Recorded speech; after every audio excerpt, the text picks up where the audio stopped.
বাংলাদেশ হোক, পাকিস্তান হোক, ভারত হোক অথবা অন্য কোনো দেশ হোক, এখন একটা নতুন নিয়ম শুরু হয়েছে যে মৌলানা হলে ওয়াজ খতরা আর ওয়াজ প্রচারকারী হলে তারার ছবির লগে মহিলা হলর ছবি লাগাইয়া এই ওয়াজরে প্রচার খতরা, এটা মানুষের হেদায়ত আন্তরা।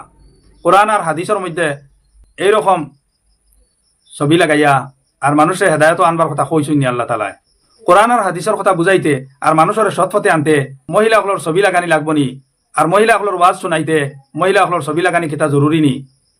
এটা কোন জায়গার স্ট্যান্ডার্ড ওয়াজ আর কোন জায়গার আধুনিক ওয়াজ? যারা ওয়াজ করেন তারা এটা দেখেন নানি, আর যারা ওয়াজ প্রচার করেন তারা এটা বুঝেন নানি যে এইরকম ইসলামের মধ্যে কোনো নিয়ম নাই। ইসলাম প্রচারের নামে এইরকম ছবিগুলা তারা ব্যবহার খতরা আর ভিউজ অর্জন করার লাগিয়া যেটা ইচ্ছা তা খতরা মোবাইলের মধ্যে। আর সামান্য ভিউজ অর্জন করার লাগিয়া আলিম উলামা অখলর ছবির লগে মহিলা অখলর ছবি, বিভিন্ন ধরনের ছবি লাগাইতরা যে কিভাবে ওয়াজটা ভাইরাল করা যায়। অত মায়া মানুষের লগে মানুষের হেদায়ত দিবার লাগি অত মায়া যে মানুষের হেদায়ত করাত গিয়া নিজে আবার শরীয়তর সীমারে লঙ্ঘন করিলে। আর এই ছবি ব্যবহার করার ব্যাপারে শরীয়তের মধ্যে কঠোর নিষেধ আছে। যখন ইনো ফর্দার ওয়াজ করার, যখন শরীয়তর নিয়ম কানুনের ওয়াজ করার, তখন ইনো আবার বেটি মানুষের ছবি লাগাইবার দরকার কিতা?